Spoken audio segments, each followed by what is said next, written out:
नमस्कार दोस्तों, स्वागत है अपने YouTube channel top trending GK में। दोस्तों इस वीडियो में रेलवे एग्ज़ाम 2024-25 हेतु विशेषकर जो अभी आपकी 25 नवंबर से एएलपी का एग्ज़ाम स्टार्ट हो रहा, फिर टेक्नीशियन का, तो इन हेतु यहाँ पर 50 वेरी इंपॉर्टेंट टीसीएस के पीवाईक्यू जो लेटेस्ट 2023 और 24 में पूछे गए हैं।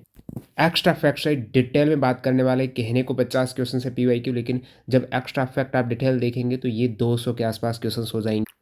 वीडियो काफ़ी आपका फ्रूटफुल रहने वाला है। विशेषकर अभी जो लेटेस्ट एग्जाम होने वाले हैं एएलपी और टेक्नीशियन के लिए स्मार्ट रणनीति रहेगी इस टाइप से तैयारी करना और पैटर्न को पता करना। उससे पहले ही एग्ज़ाम में एक तरीके से आपका कॉन्फिडेंस कितना बूस्ट होगा जब आप सब कुछ प्रिपेयर करके एग्ज़ाम देने जाओगे। तो यहाँ पर टोटल ये 1155 क्वेश्चंस की अपने साइंस की सीरीज़ है। टीसीएस के 2023 और 24 के लेटेस्ट एग्जाम में पूछे गए ये 1155 क्वेश्चंस 2023 और 24 के एसएससी के सारे एग्जाम्स जो टीसीएस ने लिए हैं उसमें पूछे गए सवाल इस प्रकार डिटेल से आप हमारी ई बुक डाउनलोड कर सकते हो। डिस्क्रिप्शन बॉक्स में लिंक है जहां से ये सभी सवाल अभी करा रहा हूँ वीडियो। तो सवालों का सिलसिला स्टार्ट करते हैं। टीसीएस पीवाईक्यू ये सभी क्वेश्चन एसएससी एग्जाम जो टीसीएस ने लिए हैं सितंबर 2023 में जो एग्जाम हुआ था एमटीएस का टोटल 44 साइंस के सवाल देखते हैं पूछे गए।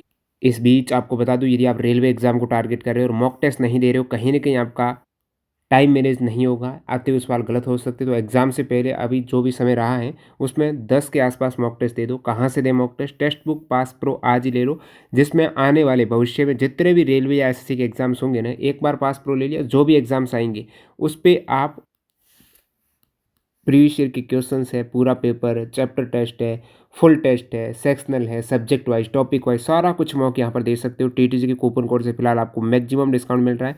लिंक डिस्क्रिप्शन बॉक्स में, डील को ग्रैब कर लेना। यहाँ पर 2 साल वाला काफ़ी किफ़ायती पड़ रहा है। आने वाले 2025 का टारगेट आपका रेलवे का जो कैलेंडर आया है वो भी इसमें कवर हो जाएगा। CBT 1 CBT 2 सारे एग्जाम।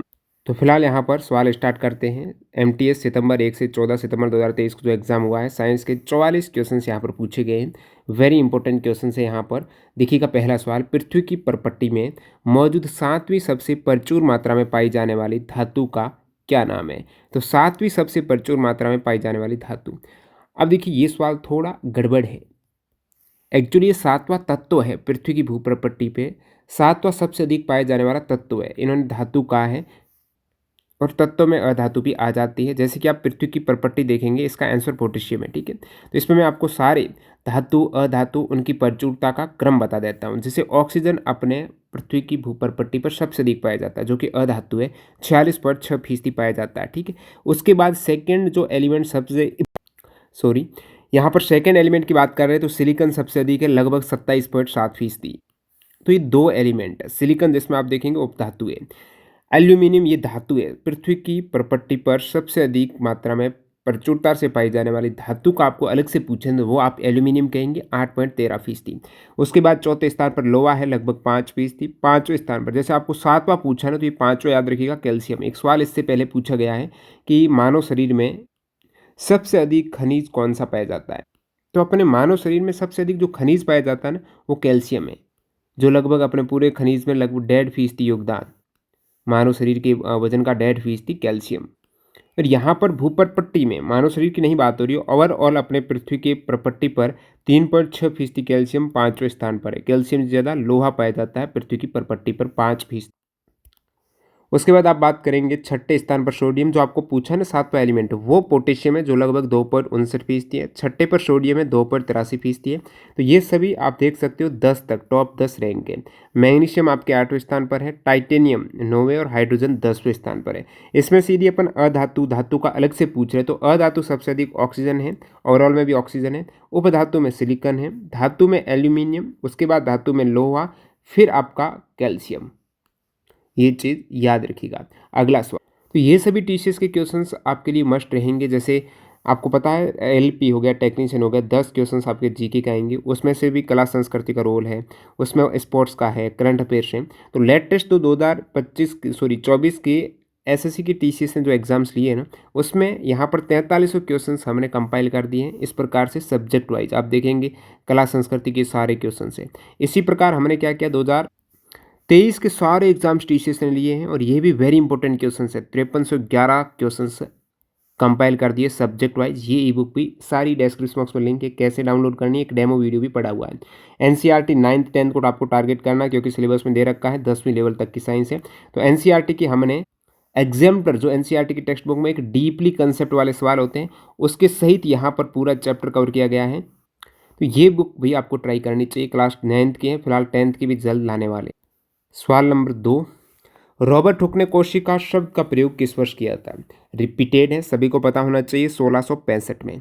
अब ये तो पता है, लेकिन ज़रूर थोड़ा यही सवाल पूछ ले, आपको पूछ लेंगे कि रॉबर्ट हुक ने सबसे पहले जो कोशिका की एक तरीके से खोज की है, वो उसका प्रकाशन किस बुक में किया गया था? तो उन्होंने इसे अपनी पुस्तक जिसका नाम है माइक्रोग्राफिया, ये ऑलरेडी एग्जाम में पूछा हुआ सवाल है, किस पुस्तक में प्रकाशन किया है? माइक्रोग्राफिया में वर्णित किया है। और उन्होंने कॉक है, इन्होंने एक मृत कोशिका को खोजा था, ठीक है। जीवित कोशिका की बात करें, सबसे पहले खोज रॉबर्ट हुक ने नहीं की थी, इसके बाद हुई है 1674 में। देखेंगे तो 9 वर्ष बाद जीवित कोशिका को खोजा गया था 1665 की। एंटोनी वॉन ल्यूवेनहॉक ने खोजा था, और उन्होंने सूक्ष्मदर्शी का उपयोग करके तालाब के पानी में जीवित एक कोशिकीय जीव जिसमें प्रोटोजोआ और बैक्टीरिया का अध्ययन किया। उसकी खोज सूक्ष्म जीवों और कोशिका संरचना को समझने की दिशा में एक महत्वपूर्ण मील का पत्थर थी। और ये जो कोशिका का आपको पूछा, ये मृत कोशिका थी, जो कि कॉक के पतले कटाव का अवलोकन करते हुए इन्होंने इसको सेल नाम दिया था। छोटा सा कमरा इसे कह सकते हो, सेल। नेक्स्ट है, शुद्ध गतिक श्यानता की गोश इकाई क्या है? जो श्यानता है विस्कोसिटी में आपको पूछा है, शुद्ध गतिक श्यानता काइनेटिक विस्कोसिटी। और काइनेटिक विस्कोसिटी की जो इकाई है सीजीएस प्रणाली में, वो स्टॉक्स हैं। और ये जो श्यानता है ना, ये इकाई तरल पदार्थों की प्रवाह क्षमता को मापने के लिए उपयोग किया जाता है। कोई पदार्थ कितना चिपचिपा है, कोई भी तरल पदार्थ है कितना चिपचिपा है, जितना ज़्यादा चिपचिपा है उसकी उतनी ही ज़्यादा श्यानता होगी। यानी उनकी परतें रहती हैं तरल की, उनके मध्य उतना ही ज़्यादा घर्षण होगा और उनका प्रवाह उतना ही धीमे होगा जितनी ज़्यादा श्यानता होगी। तो तरलों का जो प्रवाह है उनकी कैपेसिटी को मापने के लिए श्यानता है, ये एक टर्म आया है, जिसमें सीजीएस इकाई है स्टॉक्स है। और बाकी एसआई प्रणाली में आप श्यानता में दो टाइप की देखेंगे, एक तो शुद्ध गतिक श्यानता जो काइनेटिक विस्कोसिटी है, एक डायनेमिक विस्कोसिटी। और डायनेमिक विस्कोसिटी की इकाई अलग है, इसकी स्टॉक्स है। और डायनेमिक की क्या है वो यहाँ पर आप देखेंगे पोइज है। गतिशील जो श्यानता है उसकी यूनिट है पोइज, ध्यान रखिएगा ये गतिशील की पोइज है। और जो काइनेटिक है उसकी आपको पूछिए वो स्टॉक्स है।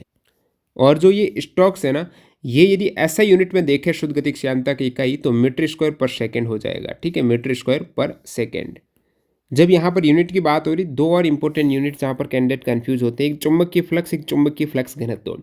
चुंबकीय फ्लक्स की यूनिट है एसआई वेबर, और चुंबकीय फ्लक्स की सीजीएस यूनिट है मैक्सवेल। ध्यान रखिएगा मैग्नेटिक फ्लक्स की एसआई वेबर है और सीजीएस मैक्सवेल है। और यहाँ से कैंडिडेट जो कंफ्यूज होते हैं वो चुंबकीय फ्लक्स घनत्व और चुंबकीय फ्लक्स से होते हैं। तो चुंबकीय फ्लक्स घनत्व मैग्नेटिक फ्लक्स डेंसिटी, इसकी ऐसा यूनिट टेस्ला है। और यहाँ पर ये ऐसा ही है चुंबकीय फ्लक्स घनत्व। चुंबकीय फ्लक्स घनत्व की सीजीएस यूनिट क्या है? गॉस। बाकी जो केवल आपको श्यानता की यूनिट पूछ लेना वो पास्कल सेकेंड आप कह सकते हो। विस्कोसिटी की यूनिट है पास्कल सेकेंड, यानी दाब गुणा समय, जिसे आप न्यूटन सेकेंड पर मीटर स्क्वायर भी कह सकते हो। ऐसा यूनिट विस्कोसिटी श्यानता की। अगला सवाल आपके समक्ष, घेंगा रोग में किस ग्रंथि के आकार में वृद्धि हो जाने के कारण गले के अगले भाग में सूजन आ जाती है? तो घेंगा रोग में किस ग्रंथि के आकार में वृद्धि हो जाएगी? थायराइड ग्रंथि। सभी को पता है थायराइड ग्रंथि जो आयोडीन की कमी से अपना रोग होता है, गलगंड, घेंगा, गोइटर रोग कह दो, जिसमें थायरोक्सिन हार्मोन है उसकी कमी से ये रोग हो जाता है। और अपनी ये ग्रंथि है, इसमें सूजन स्वेलिंग आ जाती है। तो ये रोग मुख्य रूप से आयोडीन की कमी के कारण होता है, क्योंकि आयोडीन है वो थायराइड हार्मोन T3 और T4। आपको जो थायराइड हार्मोन पूछ रहे हैं तो थायराइड के दो हार्मोन है T3 T4, एक TSH भी है। और जो TSH है ना, ये एक्चुअली स्रावित थायराइड ग्रंथि से नहीं होता है, ये पिट्यूटरी ग्रंथि से स्रावित होने वाला हार्मोन है। और जब अपने शरीर में ये T4 ज़्यादा हो जाता है, ठीक है, TSH कम हो जाता है, उस केस को कहा जाता है हाइपर थायराइडिज्म, यानी थायराइड हार्मोन की अधिकता हो जाती है, जिसके कारण अपने शरीर में थकान जैसे कुछ दर्द जैसा महसूस हो सकता है अपनी हड्डियों में। हाइपर थायराइडिज्म यानी थायराइड हार्मोन ज़्यादा है, T3 T4 ज़्यादा है, TSH TSH कम है। अब यहाँ पर आप कहेंगे क्या T3 T4 TSH है, ये थायराइड हार्मोन का फुल फॉर्म यदि एग्जाम में पूछ ले तो हम क्या करेंगे? बिल्कुल आपके लिए फुल फॉर्म यहाँ पर हाजिर है। T3 ये सभी हार्मोन कहाँ से स्रावित होते हैं, ऐसे सवाल आ जाएगा। T3 T4 TSH तो ये थायराइड के हार्मोन है। T3 को कहा जाता है, T3 क्यों कहते हैं? क्योंकि इसमें 3 आयोडीन अणु होते हैं, तो ट्राइओडोथायरोनिन इसे कहेंगे। ये थायराइड ग्रंथि द्वारा स्रावित हार्मोन जिसमें 3 आयोडीन के अणु होते हैं। कार्य क्या होता है? शरीर की जो मेटाबॉलिज्म है इनको कंट्रोल करना, ऊर्जा उत्पादन उपयोग में मदद करना। T4 है थायरोक्सिन। तो जो अपना थायराइड ग्रंथि से अपन कहते हैं ना हार्मोन कौन सा होता है? Thyroxine hormone. एक्चुअली वो T4 है। ये थायराइड ग्रंथि द्वारा स्रावित एक अन्य हार्मोन है जिसमें 4 आयोडीन अणु होते हैं। तो थायरोक्सिन में 4 होते हैं और ट्राई आयोडोथायरोनाइन, तो ये 3 आयोडीन के अणु है ना, तो ट्राई आयोडोथायरोनिन ये इसमें आपके 3 होंगे और थायरोक्सिन में 4 होंगे। अब नेक्स्ट ये आपका जो TSH है ना, तो TSH ये पिट्यूटरी ग्रंथि द्वारा स्रावित हार्मोन होता है और ये क्या करता है? थायराइड के 2 हार्मोन T3 और T4 के उत्पादन करने के लिए प्रेरित करता है। और थायराइड ग्रंथि अपने गले में होती है, ध्यान रखिएगा। थायराइड स्टिमुलेटिंग हार्मोन TSH, ठीक है, यानी थायराइड का हार्मोन को ये स्टिमुलेट करेगा, उत्तेजित करेगा और ये हार्मोन TSH ऐसा करता है। यदि एक ईंट पर 7 न्यूटन बल लगाया जाए तो वो 5 मीटर तक गति करती, तो किया गया कार्य। बिल्कुल इजी सवाल है। न्यूमेरिकल के सवाल थोड़े टफ आएंगे, तो NCERT के जितने भी न्यूमेरिकल के सवाल हैं तो हम बुक तैयार करा रहे हैं, 9th की आपको दे दी, जिसमें सारे सवाल इंक्लूड है। NCERT के टेक्स्ट बुक के, एग्जाम्पल के, एग्जाम्पलर एक अलग बुक है, आपके टेक्स्ट बुक पाठ्य पुस्तक NCERT की अलग है, उसमें और डीपली सवाल है। वो सारा 9th का हमने तैयार किया है, आपको प्रोवाइड की गई है ई बुक फॉर्मेट में। डिस्क्रिप्शन बॉक्स में लिंक है, उसको डाउनलोड कर सकते हो। और 10th की कर रहे हैं, काफ़ी चैप्टर हो गए, जैसे ही लॉन्च होगी आपको अवगत कराएंगे टेलीग्राम पर। तो आज के सेशन के जो टोटल 44 क्वेश्चन है उसकी PDF मैं टेलीग्राम पर डाल दूंगा, ठीक है। बाकी आपने ये ई बुक ले ली है तो उसमें सारे पड़े हुए हैं। अब यहाँ पर अपन बात कर रहे हैं किया गया कार्य कितना होगा। कार्य होता है बल गुणा विस्थापन। आपको बल दे रखा 7 न्यूटन, विस्थापन 5 मीटर। ध्यान रखिएगा दोनों यूनिट SI में हो, ऐसा नहीं यहाँ पर सेंटीमीटर, तो फिर आपको मीटर में बदलना पड़ेगा। तो ये आपका 7 गुणा 5 35 न्यूटन मीटर हो जाएगा किया गया कार्य। अब न्यूटन मीटर यदि यूनिट आपके जूल में हो, कार्य की इकाई जूल में होती है, जूल भी SI है, न्यूटन मीटर भी SI है, तो न्यूटन मीटर को आप जूल कह सकते हो। नेक्स्ट देखते हैं, प्रतिध्वनि का सवाल पूछा है। निम्नलिखित विकल्प है, इनमें से कौन सा विकल्प प्रतिध्वनि उत्पन्न करता है? प्रतिध्वनि होती है इको, यानी जो आपका साउंड दोबारा रिपीट होती है, किसी से टकरा कर साउंड आपको दोबारा सुनाई देती है, वही प्रतिध्वनि है। तो यहाँ पर जब ध्वनि तरंगे निर्वात से होकर गुजरती है, निर्वात से क्या मतलब हुआ? किसी से टकरानी चाहिए ठोस सतह से, ठीक है। जब ध्वनि तरंगे किसी ठोस माध्यम से होकर गुजरेगी, गुजरने का इको नहीं होगा, जब टकरा कर वापस आएगी आपके कानों में सुनाई देगी, जिस स्रोत से गई है वहाँ पर वापस आ जाए ना ध्वनि, तो जब ध्वनि प्रावर्तित होगी तभी इको होगा। ये सही है, ऑप्शन 3, प्रावर्तित होगी तभी इको होगा। अब प्रतिध्वनि के कुछ इंपॉर्टेंट फैक्ट जहाँ से एग्जाम में सवाल बनता है, जो आपको हाईलाइट भी कर रखा है।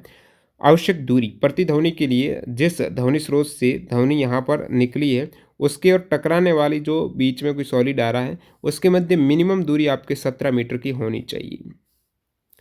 यदि दूरी कम हुई तो ध्वनि टकरा कर वापस तो आएगी, लेकिन ये विद इन 1 सेकेंड के अंदर अंदर आ जाएगी और इको सुनाई देने के, और दोनों ही ध्वनि लगभग एक साथ आपको सुनाई देगी।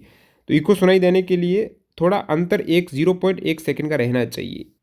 0.1 सेकंड का अंतर आपका मानव का जो कान है ना, वो 0.1 सेकंड के अंतर को भांप सकता है। यदि 0.1 सेकंड के अंतर से कम अंतर में दो ध्वनि उत्पन्न हो रही है ना, बहुत कम अंतर में दोनों एक साथ सुनाई देगी, ठीक है। तो ये अंतर मेंटेन करना है तो 17 मीटर की आपको डिस्टेंस रखनी होगी ध्वनि स्रोत और जिस सॉलिड से वो टकरा रही है उनके मध्य, ठीक है। ये फैक्ट इंपॉर्टेंट है। और जिस सरफेस से ध्वनि टकरा रही है ना, वो चिकनी और कठोर सतह होनी चाहिए ताकि प्रतिध्वनि उत्पन्न करने में अधिक प्रभावी हो। नरम और छिद्रयुक्त सतह ये ध्वनि को एब्जॉर्ब कर देती है। साउंड प्रूफ रूम होता है, उसमें ध्वनि इको नहीं होता, उस टाइप से शुद्धयुक्त फॉर्म जैसी आपकी दीवार वहाँ पर रखी जाती है, क्योंकि वो ध्वनि को एब्जॉर्ब कर लेती है, वापस इको नहीं होने देती है। इसका उपयोग प्रतिध्वनि का सोनार में किया जाता है और जो गूंज रहित कमरे हैं वहाँ पर किया जाता है, अल्ट्रासाउंड में, इकोकार्डियोग्राफी में, इन सभी में होता। सवाल देखो, आवर्त सारणी के समूह एक की कौन सी नरम धातु हवा के संपर्क में आने के कुछ सेकंड के भीतर धूमिल हो जाती है, गायब हो जाती है? आवर्त सारणी का समूह एक को आप कहते हो क्षारीय धातु, और क्षारीय धातु में आपकी स्टार्ट हो जाती है लगभग, हाइड्रोजन मान ले तो हाइड्रोजन, लिथियम, सोडियम, पोटेशियम, ये Rb, सीजियम, फ्रेंसियम, ये सभी आपके क्षारीय धातु हैं। तो इनमें से जो हवा के संपर्क में आने से कुछ सेकंड के भीतर धूमिल हो जाती है ना, वो सोडियम है, वो पोटेशियम है विशेषकर। तो सोडियम यहाँ से एग्जाम में, इससे पहले रेलवे एग्जाम में 18 में सवाल था, कौन सी धातु को अपन चाकू से आसानी से काट सकते हैं, वो धातु सोडियम ही है एक्चुअली, और बहुत ही ज़्यादा अभिक्रियाशील है। आपको बता दूं सोडियम से अभिक्रियाशील कौन सी है, इससे भी ज़्यादा, सोडियम से ज़्यादा है पोटेशियम अभिक्रियाशील, यानी बहुत ज़्यादा रिएक्शन कर लेती हैं ऑक्सीजन के साथ में, और सोडियम ऑक्सीजन के साथ में करेगी तो सोडियम ऑक्साइड बना देगी, सोडियम हाइड्रोक्साइड बना देगी, नमी के साथ में करेगी, और ये बाद में धूमिल हो जाती है, उड़ जाता है। करेक्ट आंसर सोडियम है, और बहुत ही नरम धातु है, चाकू से काट सकते हो, रिएक्शन कर जाती हैं, इसलिए केरोसिन तेल में डुबोकर रखते हैं। पोटेशियम भी सेम यहाँ पर व्यवहार करती है, सोडियम से भी अधिक अभिक्रियाशील।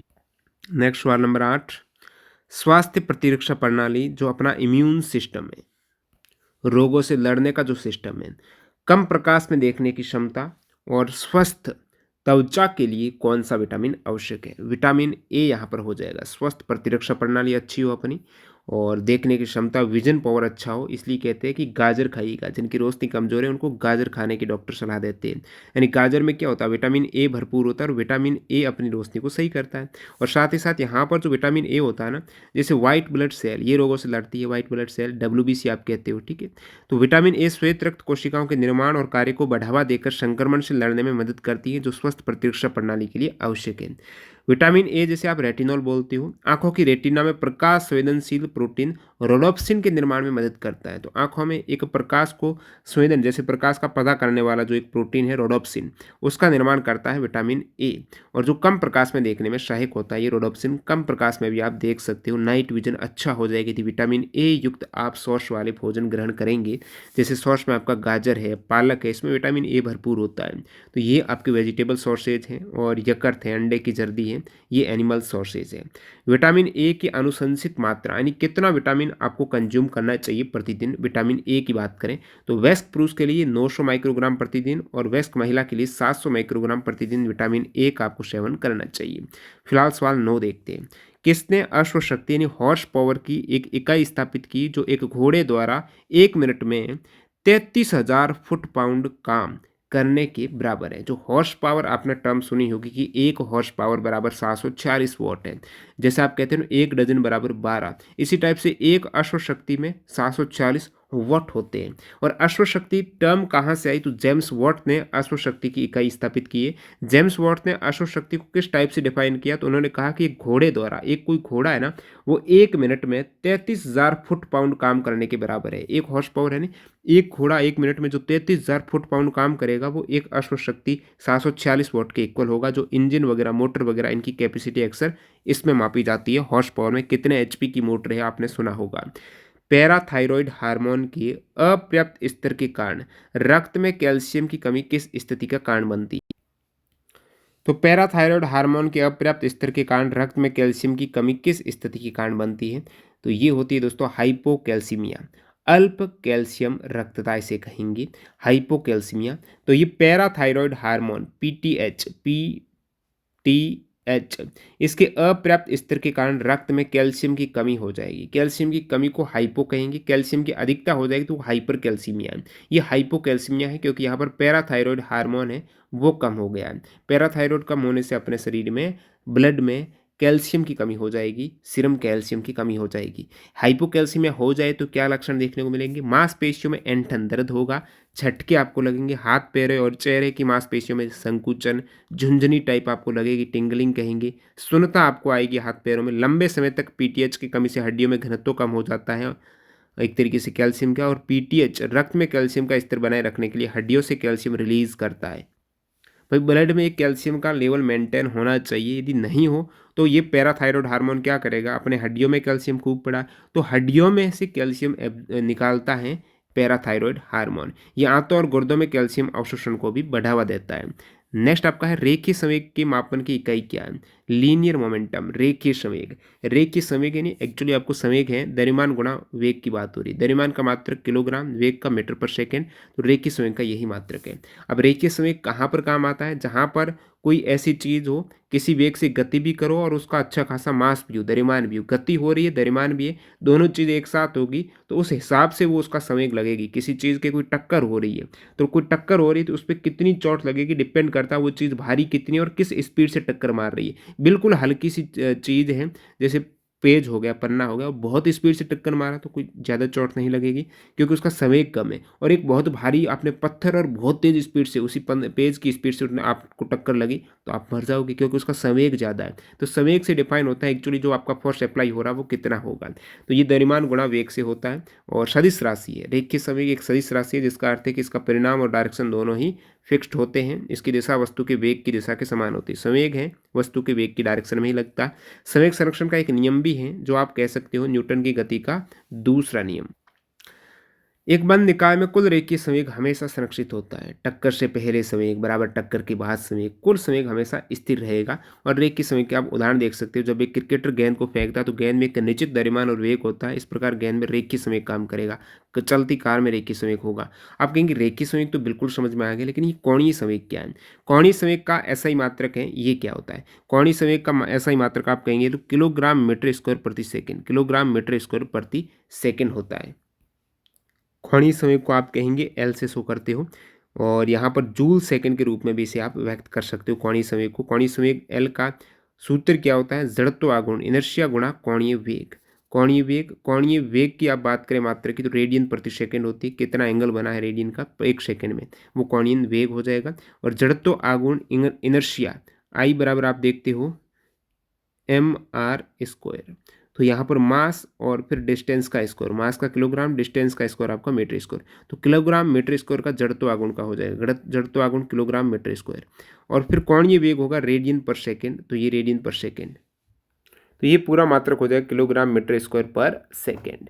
नेक्स्ट देखते हैं, जैसे आप जूल सेकेंड कहेंगे। शिशु पीलिया इनफेटाइल जॉन्डिस का सबसे स्पष्ट लक्षण कौन सा, जो आमतौर पर जन्म के बाद दूसरे और चौथे दिन के बीच दिखाई देता है? शिशु को जैसे बच्चा जन्म ले रहा है उसके बाद उनको जॉन्डिस हो जाए, पीलिया हो जाए, तो आपको देखेगा आँखों और त्वचा का रंग पीला पड़ जाएगा।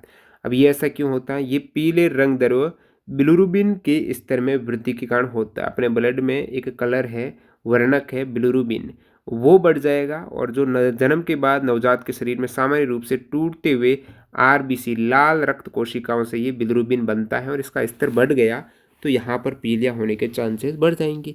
और पीलिया में एक तो ये शिशु पीलिया, एक दोस्तों आता है पैथोलॉजिकल पीलिया। ये जन्म होने के 24 घंटे के अंदर हो जाता है। प्रतिदिन इसमें 5 मिलीग्राम प्रति डीएल से अधिक की वृद्धि हो जाती है। और पूर्ण अवधि के नवजात शिशु में कुल सीरम बिलिरुबिन स्तर 17 मिलीग्राम प्रति डीएल से अधिक हो तो ये पैथोलॉजिकल पीलिया हो जाता है। अब पीलिया के कारण की बात करें तो इसमें प्रभावित अंग कौन सा होता है? पीलिया में विशेषकर लीवर अंग होता है, यकृत इसमें प्रभावित होता है। और इसमें यकृत संबंधी समस्याएं जैसे हेपेटाइटिस के कारण हो जाता है। लीवर में सूजन आ गई तो पीलिया हो सकता है। सिरोसिस, ये दोस्तों लीवर की दीर्घकालिक क्षति है, तो ये सभी पीलिया के कारण है। अब रक्त कोशिकाओं के टूटने से क्या होगा? हीमोलिटिक एनीमिया, यानी लाल रक्त कोशिकाओं के अत्यधिक टूटने के कारण sickle cell anaemia, haemolytic anaemia, ये सभी कारण बनते हैं पीलिया के। पीलिया से प्रभावित अंग यकृत हैं। अन्य जो प्रमुख डिजीज और उनसे प्रभावित अंग आपको याद रखने जरूरी है, जैसे इस वीडियो में ब्रीफली देखते हैं। निमोनिया रोग से फेफड़ों में संक्रमण, एक आता है वेल रोग, ये किडनी को प्रभावित करता है, इसे आप लेप्टोस्पायरोसिस कहेंगे। सिरोसिस, पीलिया, हेपेटाइटिस से आपका यकृत प्रभावित होता है। राइनाइटिस से नाक प्रभावित होता है। पेस्टिस, टाइफाइड, हैजा से आंत्र। खसरा है, मीजल्स है, इससे त्वचा और तंत्रिका तंत्र प्रभावित होते हैं। रिकेट्स है, जिसपे अपनी हड्डियां कमजोर हो जाती हैं, ये विशेषकर हड्डियों को प्रभावित करती है। 1 सेकेंड, जो विटामिन डी की कमी के कारण होता है। पोलियो रोग से शरीर का प्रभावित अंग होता है तंत्रिका तंत्र। मस्तिष्क, ये मेनिंजाइटिस से प्रभावित होता है। पीलिया, मलेरिया से प्रभावित होने वाला अंग है। घेंगा से आउटू ग्रंथि है जो प्रभावित हो जाएगी। आपको पूछेंगे ग्लूकोमा और ट्रेकोमा से प्रभावित होने वाला अंग कौन सा? आंखें। एड्स से अपना इम्यून सिस्टम। टिटनेस, रेबिस से भी तंत्रिका तंत्र प्रभावित होता है। हर्पिस एक वायरस है। त्वचा, ये प्रभावित होने वाला अंग है। डिप्थीरिया से श्वास नली। गोनेरिया मूत्रमार्ग। सिफिलिस अपना शिशन। मलेरिया तिल्ली और आरबीसी। पायरिया मसूड़े। कालाजार अस्थिमज्जा। चेचक, छोटी माता, खसरा, इन्फ्लुएंजा, इससे अपना पूरा शरीर है वो प्रभावित होता है। पोलियो से गला, रीढ़ है ये प्रभावित हो जाएगा। नेक्स्ट है अपना दूध, समुद्री भोजन, मेवे और साबुत अनाज में कौन सा खनिज उच्च मात्रा में होता है जो हड्डियों के स्वास्थ्य और हमारे शरीर की मरम्मत प्रक्रिया में सहायता करता है? तो वो खनिज है फास्फोरस है। तो यहाँ आप देखेंगे जो मिनरल्स है, खनिज अपने शरीर में पाए जाते हैं, उनका स्रोत है और कितने फीसदी होते हैं। इससे पहले भी अपन बात कर चुके हैं, लेकिन थोड़ा अपन यहाँ पर स्रोत सहित डिटेल में बात करते हैं। कैल्शियम का प्रतिशत होता है शरीर में 1.5 से 2% है, सबसे अधिक पाया जाता है, जो हड्डियों की मजबूती के लिए आवश्यक है। दांतों की मजबूती, मांसपेशियों के संकुचन, तंत्रिका संकेत के लिए कैल्शियम होना अनिवार्य है। इसके स्रोत कहाँ से मिलेगा कैल्शियम? दूध और डेयरी उत्पाद में अधिकतम होता है। हरी पत्तेदार सब्जियां हैं, बादाम है, तिल में भी कैल्शियम अच्छी मात्रा में होगा। इसके अतिरिक्त आपके सीड्स में चिया सीड करके आता है, उसमें भी कैल्शियम भरपूर होता है। ठीक है, अंजीर में आपका कैल्शियम होता है। नेक्स्ट यहाँ पर फास्फोरस। फास्फोरस का प्रतिशत होता है अपने बॉडी में 1%। शरीर का लगभग 1% फास्फोरस है और कैल्शियम सबसे अधिक है। सेकंड अधिक फास्फोरस है जो आपको पूछा है यहाँ पर। इसमें मछली, मांस, अनाज, दूध, अंडे ये सभी फास्फोरस के स्रोत हैं। ये भी हड्डी और दांतों की संरचना के लिए अनिवार्य एक खनिज है। पोटेशियम का शरीर में जो प्रतिशत होता है 0.2% है, जो केला, संतरा, आलू, टमाटर से अपन को मिलेगा। लेकिन ये कार्य क्या है? दरों का संतुलन, मांसपेशियों का संकुचन, तंत्रिका संकेत। इसी प्रकार सोडियम 0.1% होता है, नमक से आपको मिल जाएगा। मैग्नीशियम अपने शरीर में लगभग 0.05% है और ये नट्स, बीज, साबुत अनाज, हरी सब्जियों से मिलेगा। मांसपेशी और नसों का कार्य है, हड्डियों की मजबूती के लिए मैग्नीशियम अनिवार्य है। आयरन अपने शरीर का लगभग 0.004% है। हीमोग्लोबिन का निर्माण के लिए आयरन आवश्यक है। ऑक्सीजन का परिवहन होता है हीमोग्लोबिन से, तो वहाँ पर आयरन अनिवार्य है।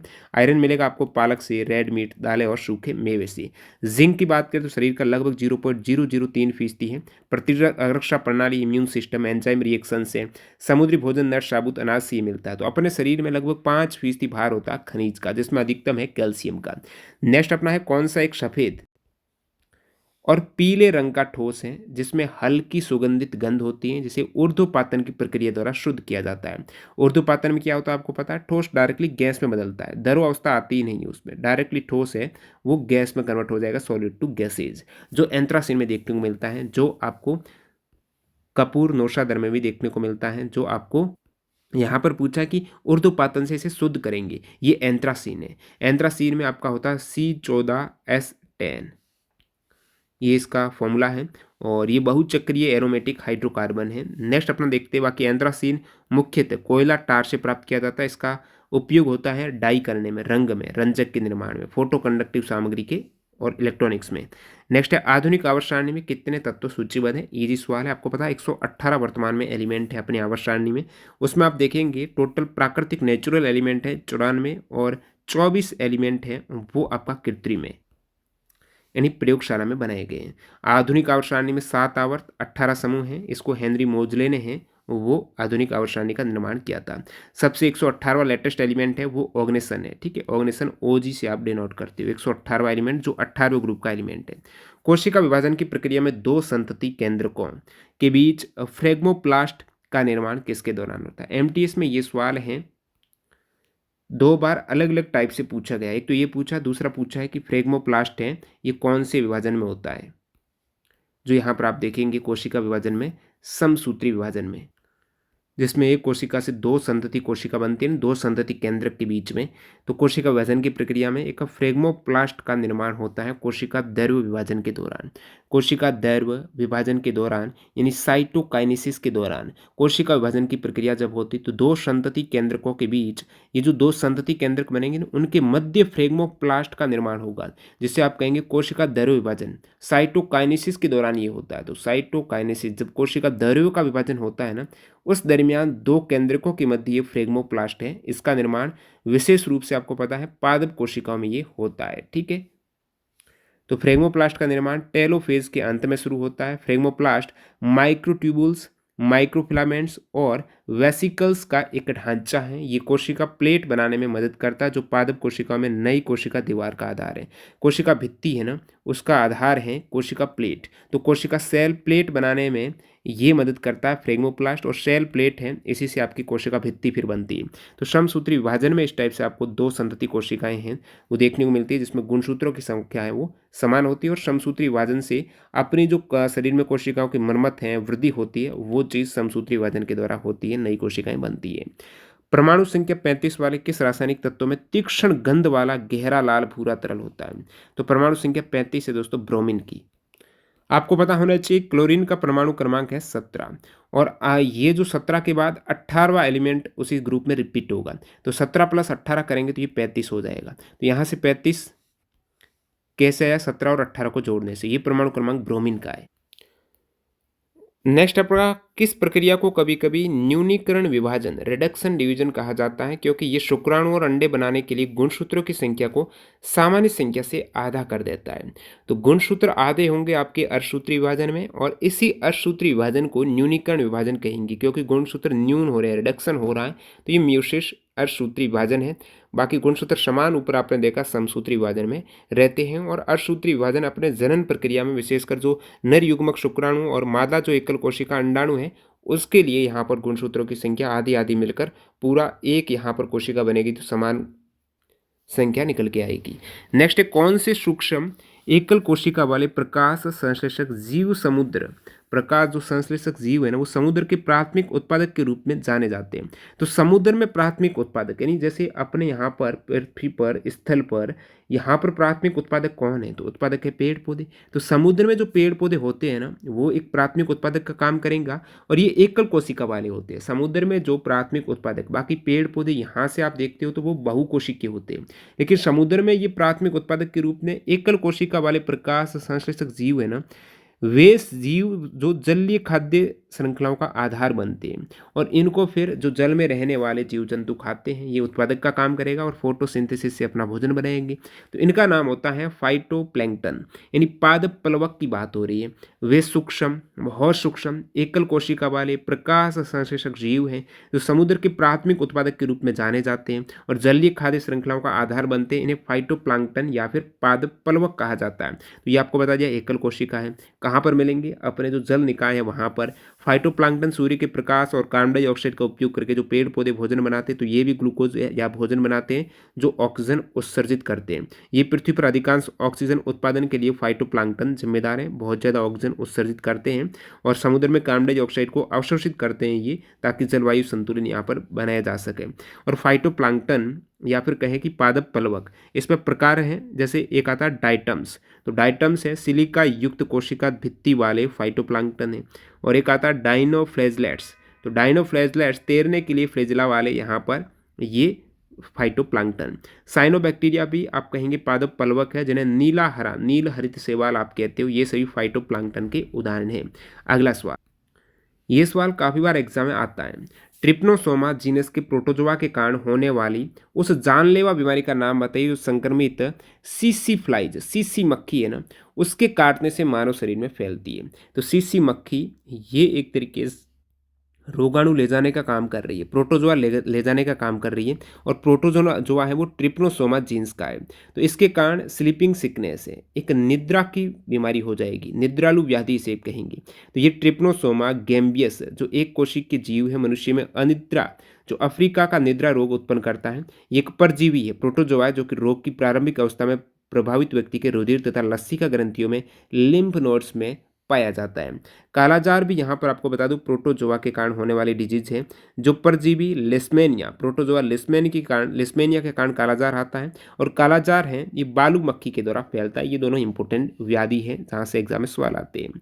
जॉन डाल्टन ने 1818 में रासायनिक अभिक्रियाओं को समझाने के लिए कौन सा सिद्धांत प्रकाशित किया था? जॉन डाल्टन ने 1818 में अपना परमाणु सिद्धांत, एटम्स प्रिंसिपल, ये एटम थ्योरी है, जॉन डाल्टन ने 1818 में दी है। इसमें इन्होंने क्या बताया? तो डाल्टन के परमाणु सिद्धांत के अनुसार सभी द्रव्य, जितने भी पदार्थ है ना, वो चाहे आपका तत्व हो, यौगिक हो, मिश्रण हो, सूक्ष्म कणों से बने हैं और इन्हें परमाणु कहते हैं। और डाल्टन के अनुसार परमाणु था अविभाज्यता, यानी परमाणु विभाजित नहीं हो सकता डाल्टन के अनुसार। फिर बाद में देखा गया कि परमाणु के अंदर प्रोटॉन, न्यूट्रॉन, इलेक्ट्रॉन चक्र लगाते हैं, तो वे फिर विभाज्य हुआ जब टॉमसन का मॉडल आया, रदरफोर्ड का आया, बोर का आया, उस केस में। तो डाल्टन का ये सिद्धांत रासायनिक संयोजन के नियमों पर आधारित था, और डाल्टन के परमाणु सिद्धांत ने द्रव्यमान संरक्षण के नियम, निश्चित अनुपात के नियम की व्याख्या की। डाल्टन के परमाणु सिद्धांत की सबसे विशिष्ट जो कंसेप्ट था ना, वो परमाणु द्रव्यमान था। उनके अनुसार प्रत्येक तत्व का एक अभिलाक्षणिक परमाणु द्रव्यमान होता है। हर एलिमेंट में अलग टाइप के परमाणु होंगे और एक उनका यूनिक मास होगा, यूनिक साइज वगैरह आप कह सकते हो।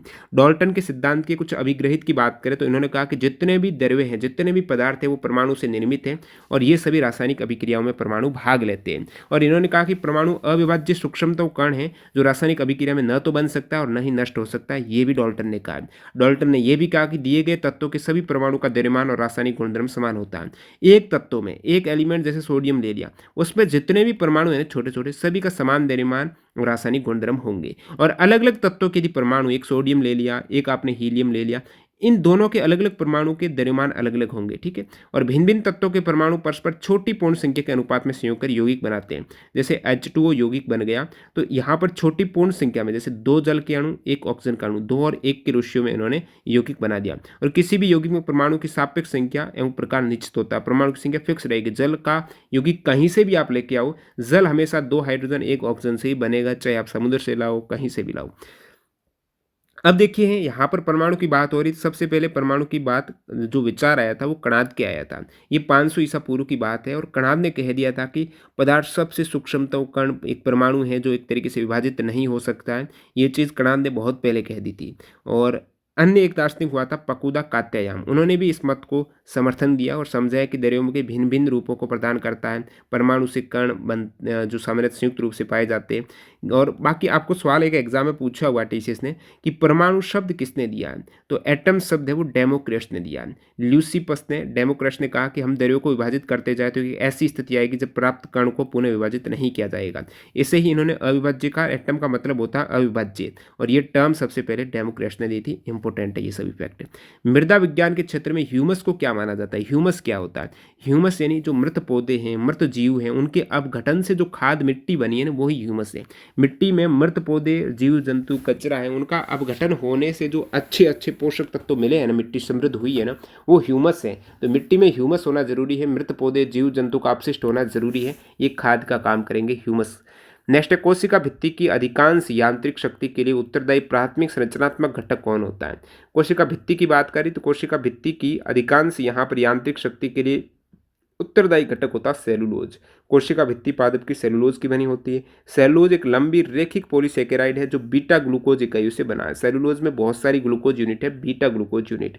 और सेलुलोज किस प्रकार कोशिका भित्ति को एक यांत्रिक शक्ति देता है, तो यहाँ पर सेलुलोज में फाइबर होते हैं। तो सेलुलोज तंतुओं का निर्माण करता है जो कोशिका भित्ति को कठोरता और ताकत प्रदान करता है। ये तंतु हाइड्रोजन बॉन्डिंग के माध्यम से एक दूसरे से कनेक्ट होंगे और कोशिका भित्ति को बहुत ज़्यादा यांत्रिक शक्ति प्रदान करेंगी।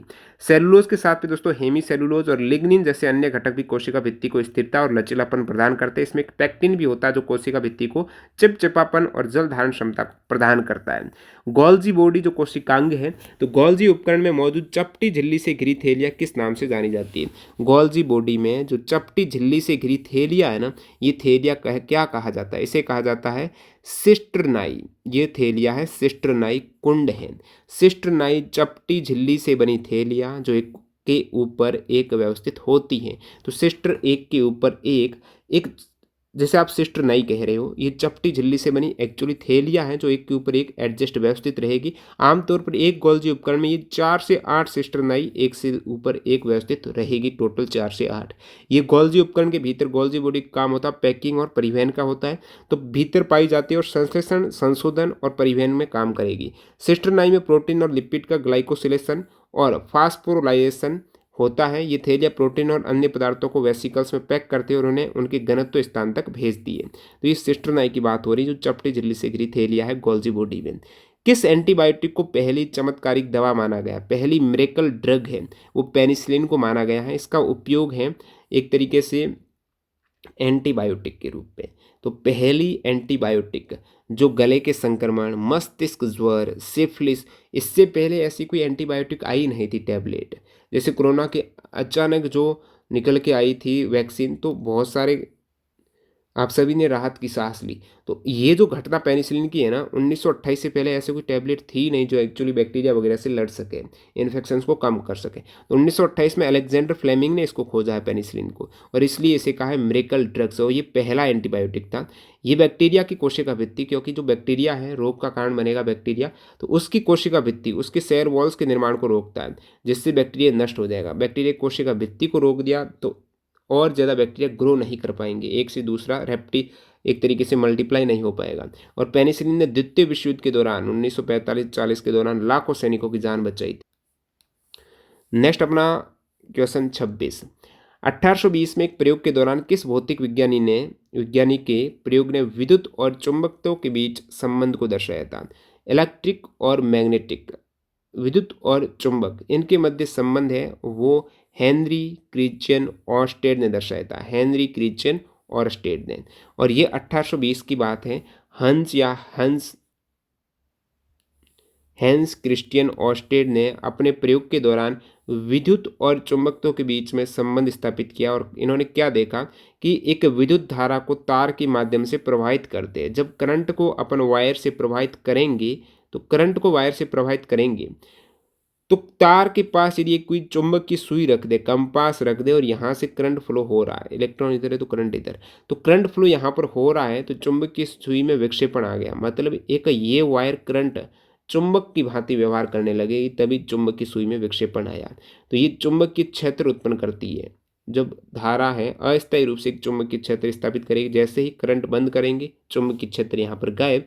और आगे चलकर इसको क्लार्क मैक्सवेल ने विद्युत चुंबकत्व के व्यापक नियम में शामिल किया था। शहरीकरण के कारण मानव जीवन शैली में गंभीर बदलाव आया है। ऐसी स्थिति में मोटापा, जो ओबेसिटी हो जाती है, मोटापा यानी ओबेसिटी आपकी ज़्यादा है, ओबेसिटी एक प्रमुख स्वास्थ्य समस्या है। कौन सा मोटापे का कारण है? मोटापे का कारण है आप ज़्यादा कैलोरी कंज्यूम कर रहे हो। जैसे आपको आवश्यकता है डेली कैलोरी की 2500 कैलोरी प्रतिदिन, आप वहाँ पर ले रहे हो 5000 कैलोरी, तो एक्स्ट्रा कैलोरी क्या है, कहाँ जाएगी? फैट के रूप में जमा तो होगी, और फैट के रूप में जमा होगी तो उस केस को ही आप ओबेसिटी कहेंगे। बहुत ज़्यादा जमा हो गई तो उच्च कैलोरी वाले खाद्य पदार्थों का अत्यधिक सेवन, बहुत ज़्यादा हाई कैलोरी युक्त आप खाद्य पदार्थ, बहुत ज़्यादा मीठा वगैरह खाएंगे, तेलीय पदार्थ खाएंगे जिसमें कैलोरी से भरपूर हो, तो कैलोरी ज़्यादा हो जाएगी शरीर में, अपन उसका कंजप्शन नहीं कर पाएंगे, खर्च नहीं करेंगे, तो वो फिर फैट के रूप में स्टोर हो जाएगी। और डेली आवश्यक कैलोरी कितनी होनी चाहिए? जैसे कम एक्टिव हो, आप बिल्कुल आराम से रहते हो, मस्त अपना स्मार्टफोन से कोई काम करते हो, घर में ही पड़े पड़े ही अपना काम होता है, कोई फिजिकल काम नहीं, मेंटल काम है, तो ज़्यादा बड़ा काम नहीं है, या फिर आराम कर रहे तो कम सक्रिय हो, तो 2000 से 2400 कैलोरी आपकी पर डे एनर्जी इतनी आपको मिल जाए तो पर्याप्त है। मध्यम सक्रिय है तो 2200 से 2800, अत्यधिक एक्टिव है तो 3000 कैलोरी हद है। तो 3000 कैलोरी तक से अधिक आप बहुत बार यहाँ पर कंज्यूम कर जाओगे, कार्बोहाइड्रेट है, उच्च कैलोरी वाला भोजन, उस केस में वो आपका ओबेसिटी का कारण बनेगा, मोटापा का कारण बनेगा। एक टर्म आती है दोस्तों BMR, बेसल मेटाबॉलिक रेट है, शरीर को जीवित रखने के लिए आवश्यक ऊर्जा के बारे में बताती है कि कम से कम इतनी तो आपकी मेटाबॉलिज्म के लिए, पाचन के लिए आवश्यक है, जीवित रखने के लिए आवश्यक है, बेसल मेटाबॉलिक रेट। नेक्स्ट अपना है चाउइट, बकमिंस्टर फुलरिन और ग्राफिन किस तत्वों से संबंधित है? ये दोस्तों अपरूप है कार्बन के।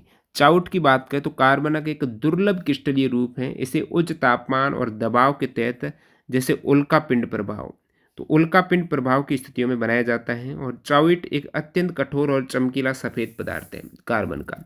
बकमिस्टर फुलरिन, या फिर इसे फुलरिन भी कहा जाता है, ये फुटबॉल के समान दिखता है। और पूछा जाता है फुलरिन में कार्बन के परमाणु कितने होते हैं? तो 60 कार्बन परमाणु होते हैं, C60 आप कहेंगे, C60। एक फुटबॉल के समान गोलाकार स्ट्रक्चर यहाँ पर फुलरिन की देखने को मिलती है।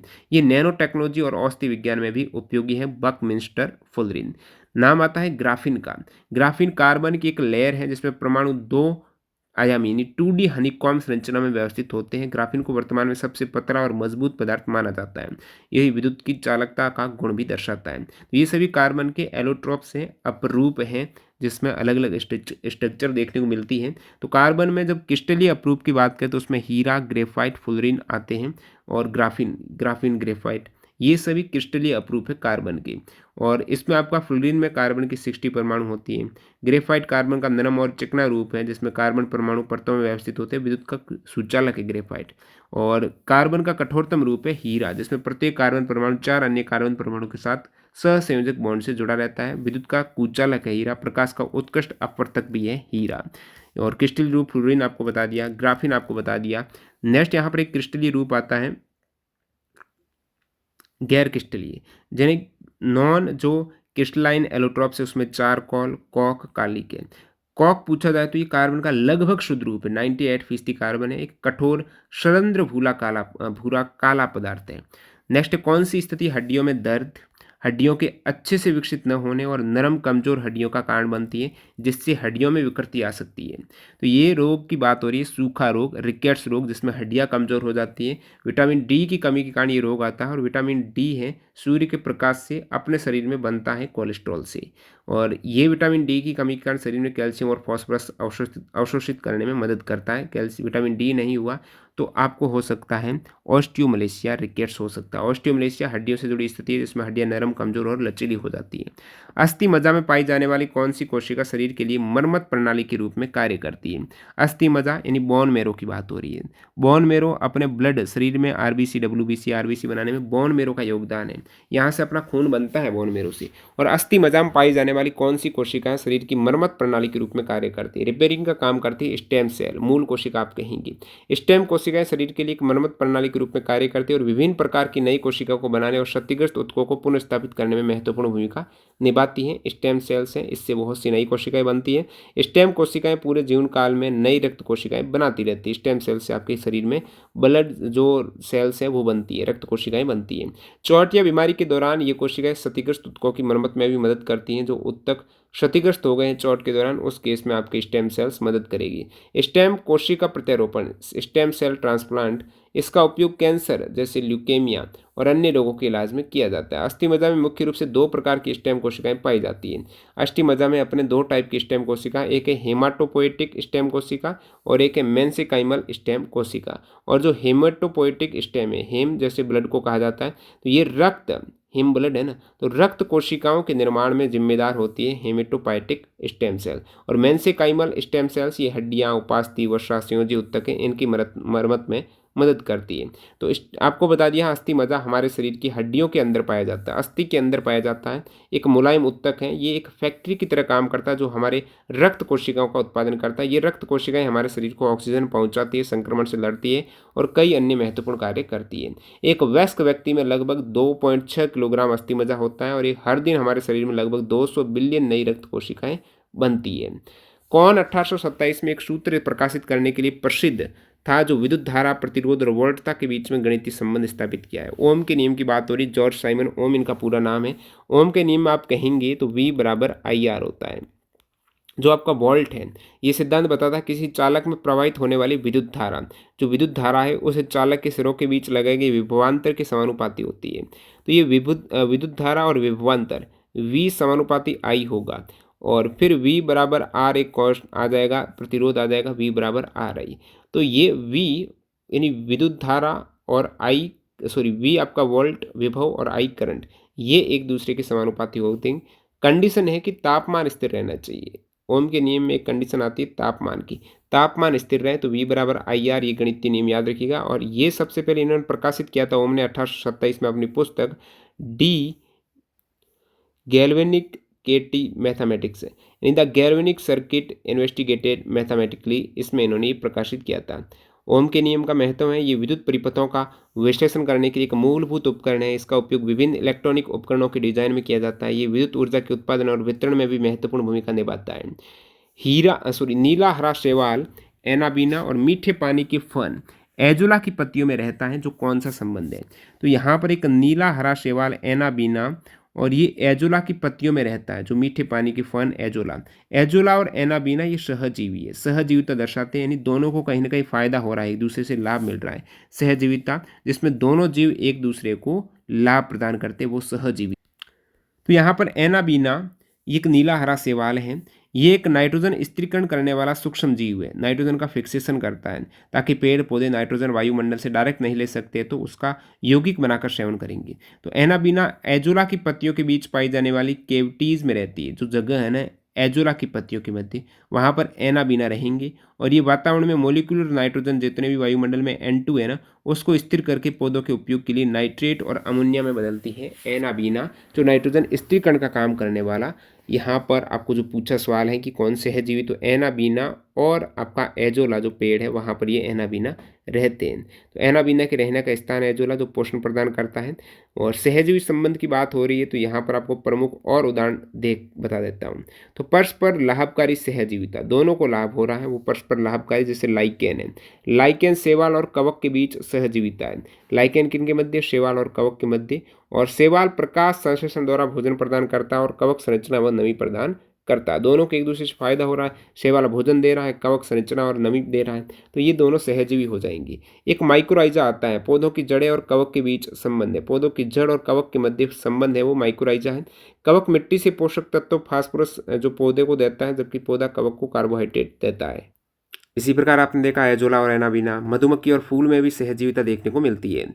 जैसे फूलों में पराग और अमृत लेती है मधुमक्खी और बदले में परागगण है वो परागकोशीय वर्तिकाग्र पर परागकण छोड़ते हैं। परजीवी सहजीविता, तो इसे एक जीव लाभान्वित होगा, दूसरा हानि उठाएगा। परजीवी में एक लाभान्वित, दूसरे को नुकसान। जैसे जूं होती है ना, अपने मानव शरीर को क्या फायदा? नुकसान ही है। तो अपने मानव के खून पर डिपेंड है, उसे हानि पहुंचाती है। कस्टोड और पशु आंत है, ये भी एक तरीके से परजीवी सहजीविता। एक सहभोजिता होती है जिसमें एक जीव लाभान्वित होता है जबकि दूसरे को न तो लाभ होगा न ही हानि होगा, लेकिन एक को फायदा होगा। जैसे शाक और रेमोरा मछली। तो रेमोरा मछली शाक से बच्चा हुआ खाना खाती है जबकि शाक पर इसका कोई प्रभाव नहीं पड़ता। गाय और बगुला भी एक सहभोजिता है जिसमें एक जीव लाभान्वित है, दूसरे को न लाभ न हानि। एक दोस्तों प्रोटेकोरेशन, तो एक जीव दूसरे को सुरक्षा प्रदान करता है, जैसे चींटियां और बबूल का पौधा। एक अंतःकोशीय सहजीविता जो राइबोजियम और दलदली पौधे। तो राइजोबियम जो एक जीवाणु है, बैक्टीरिया है, ये पौधे की जड़ों में नोड्यूल्स बनाती है, नाइट्रोजन स्थिरीकरण का काम करती है। मनुष्य के आंत और जो गट्स के लिए प्रोबायोटिक्स रहते हैं, अच्छे बैक्टीरिया रहते हैं, वो भी एक अंतःकोशीय सहजीविता है। नेक्स्ट देखते हैं कौन सा विटामिन पोषक तत्व नवजात शिशु के मस्तिष्क और रीढ़ के प्रमुख जन्म दोषों को रोकता है। अपने ब्रेन के लिए नवजात शिशु है जो माँ के गर्भ में है, गर्भ, तो उसमें शिशु के मस्तिष्क के विकास के लिए, रीढ़ की हड्डी के विकास के लिए फोलिक एसिड ऐसा न्यूट्रिएंट्स होना चाहिए। फोलिक एसिड जो विटामिन B9 का सिंथेटिक रूप है, गर्भावस्था के दौरान भ्रूण के विकास में महत्वपूर्ण भूमिका निभाता है। ये DNA और RNA के निर्माण और कोशिका के विभाजन में भी मदद करता है। ये न्यूरल ट्यूब दोष है ना, उसको रोकते हैं। न्यूरल ट्यूब भ्रूण में मस्तिष्क और रीढ़ की हड्डी के विकास के लिए जिम्मेदार है। फोलिक एसिड की कमी से स्पाइना बिफिडा और एनेन्सेफली जैसे गंभीर बीमारियां हो जाती है। और फोलिक एसिड के स्रोत में आपका पालक है, ब्रोकली है, शतावरी है, साइट्रस फ्रूट है जो संतरा, अनाज और फलियों में मिलता है। निम्नलिखित युग्मों से कौन सा युग्म दो अदिश राशियों को दर्शाता है? इनमें से अदिश कौन सी है? दूरी और चार अदिश है, संवेग कोणीय वेग सदिश, रेखीय संवेग त्वरण सदिश है, विद्युत क्षेत्र और बल सदिश है। दूरी और चाल है वो अदिश है, स्केलर क्वांटिटीज है जिसमें केवल परिमाण होते हैं, डायरेक्शन नहीं होती है। और बाकी यहाँ पर अदिश और सदिश राशियों का वर्गीकरण आपके समक्ष है। ये सभी आपको ऊपर राशियां दिख रही हैं, ये अदिश राशियां हैं। ठीक है, तो अदिश राशियों में मात्रक सूत्र विमीय सूत्र सहित आप देखेंगे। लंबाई का मात्रक मीटर है, विमीय सूत्र L है। द्रव्यमान का किलोग्राम, विमीय सूत्र M। समय का सेकंड, विमीय सूत्र T। केल्विन का आपका T है, इस टाइप से टेम्परेचर है केल्विन। चाल है मीटर पर सेकेंड, विमीय सूत्र आपका हो जाएगा M0 L1 T-1। और देखिए L आपका लंबाई में होता है मीटर में, M आपका मास किलोग्राम है, T टाइम होता है सेकेंड में। ये चीज़ है MLT मास, लेंथ और टाइम। ठीक है, और कार्य की होती है जूल और विमी सूत्र होता है 122 यानी M1L2T-2। ठीक है, और ऊर्जा, ये सभी अदिश राशियाँ हैं। ऊर्जा है ये जूल है। M1 इसका भी सेम जो कार्य का अपने विमी सूत्र देखा। दाब का मात्रक पास्कल है और इसमें M1 L-1 T-2 होता है। विद्युत धारा एम्पियर, विद्युत आवेश कूलाम, धारा गुणा समय, विद्युत आवेश। वेक्टर की बात करें जैसे विस्थापन है, वेग है, त्वरण, बल, संवेग, बलाघूर्ण, विद्युत क्षेत्र। इलेक्ट्रिक फील्ड है ना, वो एक सदिश से, ध्यान रखना। चुंबकीय क्षेत्र भी एक सदिश, एक डायरेक्शन में, नॉर्थ टू साउथ जो चुंबकीय क्षेत्र आप देखते हो तो उनकी एक डायरेक्शन रहती है। और चुंबकीय क्षेत्र, ये सभी वेक्टर्स हैं, सदिश राशियां हैं। इनका आप मात्रक देख सकते हो, विस्थापन का मीटर, वेग का मीटर पर सेकंड, त्वरण का मीटर पर सेकंड स्क्वायर, बल का न्यूटन, संवेग का किलोग्राम मीटर पर सेकंड, बलागुण का न्यूटन मीटर होता है। बल और भुजा की लंबाई बलागुण। विद्युत क्षेत्र वोल्ट पर मीटर। चुंबकीय क्षेत्र टेस्ला। सवाल है छोटी आंत के कम कार्यात्मक होने से कुशोषण विकार, यानी माल एब्जॉर्प्शन डिसऑर्डर, कु अवशोषण विकार, यानी एब्जॉर्प्शन नहीं होगा अच्छे पोषक तत्वों का छोटी आंत के कम कार्यात्मक होने पर। छोटी आंत से ही आपकी विल्ली नुमक जो अंगुली नुमा प्रवृत्त होते हैं, जैसे आप विल्ली कहते हो, वहीं से अपने अच्छे पोषक तत्व है वो खून में जाते हैं, ब्लड में जाते हैं और पूरे शरीर में उनकी सप्लाई होती है। और यदि यहाँ पर अच्छे पोषक तत्व ये क्रियात्मक कार्य नहीं करेगी छोटी आंत, तो फिर अपना कुपोषण हो जाएगा, दस्त, डायरिया, वजन घटेगा, ये सभी स्थिति होती है। इस विशेष स्थिति को कहा जाता है शॉर्ट बोवल सिंड्रोम, लघु आंत्र संलक्षण, शॉर्ट बोवल सिंड्रोम कहेंगे। इस विशेष स्थिति को छोटी आंत का कु अवशोषण या मेल एब्सॉर्प्शन सिंड्रोम के नाम से जानते हैं। ये स्थिति तब होती है जब छोटी आंत भोजन से आवश्यक पोषक जैसे कार्बोहाइड्रेट, वसा, प्रोटीन, विटामिन, खनिज इनको ठीक से एब्जॉर्ब नहीं कर पाती। इसका परिणाम ये चीज़ें देखने को मिलती है। अब यहाँ पर कुछ अदर इंपॉर्टेंट फैक्ट यहाँ पर देख लेते हैं। एक रोग होता है सीलिएक डिजीज़। तो सीलिएक डिजीज़ ग्लूटेन असहिष्णुता से जुड़ा है। इसमें व्यक्ति जो ग्लूटेन नामक जैसे गेहूं से ग्लूटेन मिलता है, तो ग्लूटेन है जैसे काफ़ी ऐसे व्यक्ति होते हैं जिनको गेहूं की रोटी से एलर्जी है, क्योंकि उनमें वो ग्लूटेन असहिष्णुता है, ग्लूटेन से उनको प्रॉब्लम है, सीलिएक डिजीज आप कहेंगे।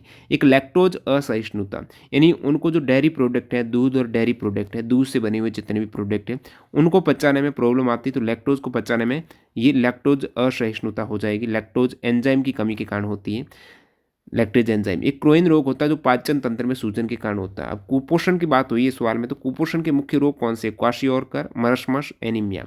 क्वाशियोरकर प्रोटीन की कमी से, मरस्मस प्रोटीन और कैलोरी दोनों की कमी से। अब प्रोटीन के साथ साथ आपकी कैलोरी की भी कमी हो जाए उस केस में मरस्मस हो जाएगा, क्योंकि कैलोरी यदि नहीं हो उस केस में प्रोटीन का एब्जॉर्प्शन हो जाएगा, अपने शरीर में प्रोटीन से ऊर्जा लेंगे, लेकिन प्रोटीन और कैलोरी दोनों कमी तो मरस्मस। एनीमिया अपने शरीर में ब्लड की कमी, एक तरीके से आयरन या विटामिन B12 की कमी से एनीमिया होता है। एक दोस्तों टर्म आती है एसिड रिफ्लक्स है। इस समस्या के लिए काफ़ी बार आप डॉक्टर पाचन के लिए आपको एक भूखे पेट टैबलेट भी देते हैं, क्योंकि एसिड रिफ्लक्स है, आपका पेट की अम्लता है उसको आपको कंट्रोल करना है, उदासीन करना है। तो पेट के अम्ल के अन्न प्रणाली ईसोफेगस है जो अपनी ग्रसनी है उसमें ऊपर आने के कारण होता है, यानी उल्टी वाली स्थिति है। ये अक्सर अधिक अम्लीय भोजन, तनाव और मोटापे से जुड़ी हुई स्थिति है। एमाइलेज है, कार्बोहाइड्रेट तोड़ने के काम आता है। लिपिड, लाइपेज जैसे आप कहेंगे वसा के तोड़ने में। प्रोटीएज प्रोटीन के तोड़ने में। एक हेलिकोबैक्टर पाइलोरी है, ये बैक्टीरिया है। और अत्यधिक एस्पिरिन या दर्द निवारक दवाओं का उपयोग पेट के अल्सर का सामान्य कारण बनते हैं। पित्त का निर्माण, अपने बाइल का निर्माण कहाँ पर होता है? यकृत में होता है, जो वसा के पाचन में काम आता है। पित्त का संग्रह कहाँ पर होता है? गाल ब्लैडर या फिर पित्ताशय में होता है। विटामिन B12 की कमी से जो रोग होता है वो है पर्निशियस एनीमिया और तंत्रिका क्षति है। डिहाइड्रेशन में क्या होता है? अपने शरीर में पानी की, लिक्विड की कमी हो जाएगी, जिसके कारण पसीना, दस्त या उल्टी जैसी स्थिति देखने को मिलेगी।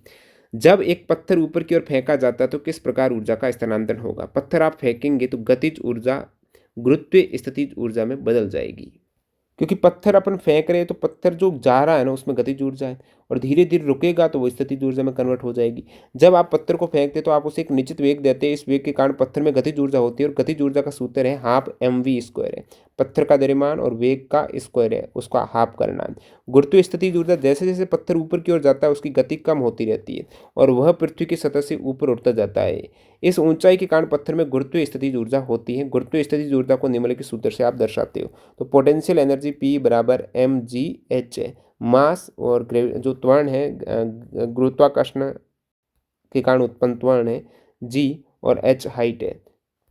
इसके गुणनफल के इक्वल होता है गुरुत्वीय स्थितिज ऊर्जा। और ऊर्जा रूपांतरण है, जब पत्थर ऊपर की ओर फेंकेंगे तो उसकी गतिज ऊर्जा धीरे धीरे कम होगी और गुरुत्वीय स्थितिज ऊर्जा बढ़ेगी। ये तब तक होता रहेगा जब तक पत्थर अपनी अधिकतम ऊंचाई पर नहीं पहुंच जाए। जैसे ही अधिकतम ऊंचाई पर पहुंचेगा पत्थर की गति शून्य हो जाएगी, मतलब गतिज ऊर्जा शून्य है, और उस केस में सारी गतिज ऊर्जा स्थितिज ऊर्जा में कन्वर्ट हो जाएगी। यही ऊर्जा का रूपांतरण या संरक्षण का उदाहरण है। ऑप्टिक्स, प्रकाशिकी है।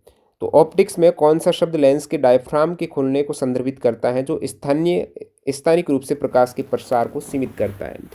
तो लेंस से प्रकाश गुजरता है, तो लेंस का जो एक तरीके से आपको भाग दिखता है वो उसका क्या है? द्वारक है, जहाँ से प्रकाश निकल रहा है, गुजर रहा है। जैसे आपके समक्ष ये आपका उत्तल लेंस है, तो इसमें से ये जो क्षेत्र आपको दिख पा रहा है जहाँ से प्रकाश है वो आगे अपवर्तित होगा। ये पूरा क्षेत्र इसे ही आप कहेंगे द्वारक कहेंगे, अपर्चर कहेंगे। जितना बड़ा द्वारक होगा उतना ही ज़्यादा प्रकाश वो ले पाएगा। अपर्चर फोकल क्षेत्र में पहुंचने वाले प्रकाश की मात्रा को सीमित करता है। अपर्चर का आकार छवि की चमक और गहराई को नियंत्रित करता है। इसे एफ स्पॉट एफ नंबर के रूप में मापा जाता है। एफ नंबर जैसे f2.8 बड़ा अपर्चर दर्शाता है, जिससे अधिक प्रकाश प्रवेश करेगा। जितना बड़ा द्वारक होगा उतना ही ज़्यादा प्रकाश प्रवेश करेगा कि नहीं करेगा। ये चीज़ है द्वारक, जो अपने नेत्र में भी पुपिल से होता हुआ प्रकाश लेंस में जाता है और लेंस को फिर कंट्रोल छोटा बड़ा किया जा सकता है। पुपिल छोटा बड़ा होता है तो एक तरीके से वो द्वारक का काम करता है। किस तत्व की छवि साइप्रस के मानचित्र पर दिखाई गई है जिससे तत्व को उसका नाम मिला है? जैसे साइप्रस नाम से कॉपर को नाम मिला है। साइप्रस एक द्वीप है जो कि भूमध्य सागर में स्थित है। ये यूरोप, एशिया और अफ्रीका के संगम पर स्थित द्वीप राष्ट्र है। कॉपर का लैटिन नाम है क्यूप्रम, साइप्रिम यहाँ पर कहेंगे साइप्रस। कॉपर तत्व इस नाम से आया है। तो आप कहेंगे किसी जगह के नाम से जो तत्व है वो कौन कौन से हैं? तो तत्वों का नाम जैसे कॉपर परमाणु क्रमांक आप देख सकते हो, ये पूरी टेबल हमने तैयार कर दी है। कॉपर परमाणु क्रमांक 29 साइप्रस से आया है कॉपर। पोलोनियम परमाणु क्रमांक 84 पोलैंड के नाम से। जर्मेनियम परमाणु क्रमांक 32 जर्मनी। फ्रेंसियम 87 फ्रांस के नाम से। स्कैंडियम 81 स्कैंडेवेनिया क्षेत्र से। रूथेनियम परमाणु क्रमांक 84 रूस के लैटिन नाम रूथेनिया से। ठीक है। थूलियम परमाणु क्रमांक 69 प्राचीन उत्तरी क्षेत्र थूले से। और हाफनियम परमाणु क्रमांक 72 कोपनहेगन के लैटिन नाम हाफनिया से। मैग्नीशियम परमाणु क्रमांक 12 ग्रीक क्षेत्र मैग्नीशिया से। निकल का 28 है कुपर निकल से। स्ट्रोंशियम 38 है परमाणु क्रमांक स्कॉटलैंड के गांव स्ट्रोंथियन से। गैलियम का 31 है, ये फ्रांस के लैटिन नाम गैलिया से आया है नाम। टंगस्टन का 74 है, स्वीडिश शब्द टंगस्टन भारी पत्थर से। वैसे टंगस्टन है, ये डब्लू है, वोल्फम इसका नाम है, लैटिन शब्द। लिथियम परमाणु क्रमांक 3 ग्रीक शब्द लिथोस से। इंडियम परमाणु क्रमांक 49 इंडिगो नीले स्पेक्ट्रम से। कोशिका विभाजन के दौरान ये चीज़ आपको ऑलरेडी बताई है, जो कोशिका भित्ति में स्थिति होती है। कोशिका विभाजन के दौरान आपको इससे पहले था कहाँ पर होता है फ्रेगमोप्लास्ट, तो वो था कोशिका दैर्घ्य विभाजन में होता है। कोशिका दैर्घ्य विभाजन के बाद दो केंद्रक बनते हैं तो उनके बीच की स्थिति होती है समसूत्री विभाजन में, फ्रेगमोप्लास्ट है। तो ये पूछा कोशिका विभाजन के दौरान फ्रेगमोप्लास्ट के संचय के बाद एक नई कोशिका भित्ति का निर्माण होता है। तो फ्रेगमोप्लास्ट के संचय के बाद फ्रेगमोप्लास्ट का निर्माण कोशिका विभाजन के अंतिम चरण टेलोफेज में दो संतति केंद्रकों के बीच फ्रेगमोप्लास्ट का निर्माण होता है। जो दो न्यूक्लियस बनते हैं, दो संतति कोशिका दो न्यूक्लियस है, उनके मध्य रहेगा फ्रेगमोप्लास्ट जो कोशिका भित्ति के निर्माण में काम करेगा। कोशिका प्लेट से ये नई कोशिका भित्ति का निर्माण होगा फ्रेगमोप्लास्ट के दौरान। 1600 के वर्षों के दौरान लैटिन शब्द सेलुला से सेल शब्द किसने बनाया, ये दोबारा पूछा और इसका अर्थ होता है छोटा कमरा। रॉबर्ट हुक ने 1665 में कॉक की पतली कटाव का अध्ययन किया और छोटे छोटे कक्ष या क्यूबिकल संरचनाएं देखी जो मधुमक्खी के छत्ते से ऐसी लगती है। इन कक्षों को उन्होंने लैटिन शब्द सेलुला से प्रेरित होकर सेल नाम दिया, जिसका अर्थ होता है छोटा कमरा। और उन्होंने इस खोज को प्रसिद्ध पुस्तक है माइक्रोग्राफिया में प्रकाशित किया। तो 1665 में इस प्रकार कोशिका का नाम आया। एक छोटी अवधि के दौरान किसी पिंड पर लगने वाले बल को किस रूप में जाना जाता है? जैसे आप क्रिकेट खेल रहे हो, आपने बैट से बॉल पर प्रहार किया तो एक बहुत तेज गति से आपने उस पर फोर्स अप्लाई किया, बहुत ही कम समय में फोर्स अप्लाई किया। तो किसी पिंड पर लगने वाला बल को बहुत ही छोटी अवधि में आप फोर्स अप्लाई कर रहे हो ना, वो आपका आवेग बल है, इम्पल्स फोर्स है। एक्चुअली वो बल ही है लेकिन आवेग है, बहुत कम समय वाला बल है। आवेग बल एक ऐसा बल होता है जो बहुत कम समय के लिए लगाया जाता है लेकिन इस छोटे से समय में बहुत बड़ा परिवर्तन ला सकता है ये। इसे दूसरे शब्दों में कह सकते हैं कि आवेग बल एक अत्यंत क्षणिक लेकिन बहुत शक्तिशाली बल है। तो आवेग का सूत्र, आवेग आई को, इम्पल्स को बल और समय अंतराल के गुणनफल के रूप में परिभाषित करते हैं। आई बराबर जो आप फोर्स अप्लाई कर रहे हो उसका गुणा करेंगे कितने समय तक वो फोर्स अप्लाई हुआ है, कितने समय अंतराल तक, 2 सेकंड 3 सेकंड, उससे गुणा करेंगे तभी आपका आवेग देखने को मिलेगा। हथौड़े से कील ठोकने पर आवेग बल आपको फॉर्मूला मिल जाएगा। कार की टक्कर होती है, दो कार टकराती है तो कितना बड़ा बल फोर्स लगता है क्षणिक समय में। आवेग बल और संवेग में क्या फर्क होता है? संवेग आपको पता है एक तरीके से द्रव्यमान गुणा वेग का गुणनफल है, द्रव्यमान और वेग का गुणनफल है। आपको पता होगा न्यूटन गति का दूसरा समीकरण संवेग संरक्षण, संवेग में परिवर्तन की दर बल के इक्वल होती है, delta P upon delta T. तो del P upon del T F के इक्वल है, यानी संवेग में परिवर्तन और संवेग जो जितना समय में हो रहा परिवर्तन उसका अनुपात ही बल है। और यहाँ से आपको ऊपर मैं बताता हूँ ये चीज़ है, यहाँ आप देखेंगे इम्पल्स होता है जो आप फोर्स अप्लाई कर रहे हो क्षणिक समय में डेल टी, और ये जो आप एफ डेल टी गुणा आई के इक्वल है, तो ये आपकी चीज़ डेल टी इधर आएगा तो एफ डेल टी हो जाएगा ना, तो आई बराबर डेल पी हो जाएगा, आई बराबर डेल्टा पी है। इसका अर्थ है कि जो पी संवेग है ना, संवेग में परिवर्तन, संवेग में परिवर्तन ही आवेग है एक्चुअली। एक्चुअली आवेग क्या है? संवेग में परिवर्तन। आवेग संवेग, आवेग संवेग नाम जुड़ रहा है ना, यानी आवेग है संवेग में परिवर्तन आप कर रहे हो। संवेग में परिवर्तन किस स्थिति में हो सकता है? द्रव्यमान गुणा वेग है। अब वेग में परिवर्तन करोगे या द्रव्यमान में परिवर्तन करोगे, दोनों ही स्थिति में आपका संवेग चेंज हो सकता है, और संवेग में जो परिवर्तन है वो आपका आवेग है। ठीक है। मानव शरीर द्वारा कार्बोहाइड्रेट का उपयोग किस रूप में किया जाता है? मानव शरीर द्वारा कार्बोहाइड्रेट, अपने शरीर में जो भोजन अपन ग्रहण करते हैं कार्बोहाइड्रेट है, वो ग्लूकोज का फॉर्म में आएगा, उसके बाद वो ऊर्जा में बदलेगा।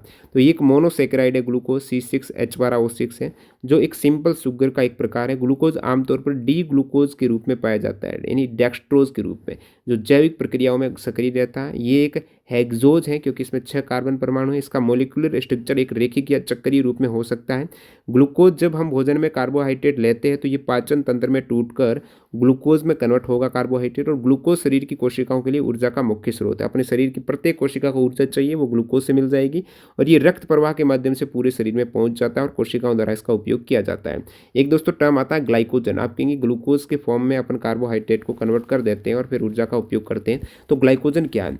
ग्लाइकोजन अतिरिक्त ग्लूकोज को शरीर ग्लाइकोजन के रूप में स्टोर करेगी। अपने शरीर में एनर्जी ज़्यादा आ गई है तो फिर शरीर क्या करेगा? उसको स्टोर करेगा। तो ये यकृत और मांसपेशियों में ग्लूकोजन, ग्लाइकोजन के फॉर्म में ग्लूकोज को स्टोर करेगा, और जब जरूरत रहेगी, जब ऊर्जा की जरूरत रहेगी, तो यही ग्लाइकोजन दोबारा ग्लूकोज में कन्वर्ट होगा और फिर अपने प्रत्येक कोशिका तक ही ऊर्जा के फॉर्म, ऊर्जा में बदल जाएगा। कोशिकाएं ग्लूकोज का उपयोग, कोशिकाएं कैसे करती हैं? कोशिका के पास ग्लूकोज है तो उसको एटीपी के रूप में उपयोग करती है, एडिनोसिन ट्राइफॉस्फेट, और ये श्वसन प्रक्रिया के दौरान इस टाइप से ग्लूकोज बनता है कार्बोहाइड्रेट से।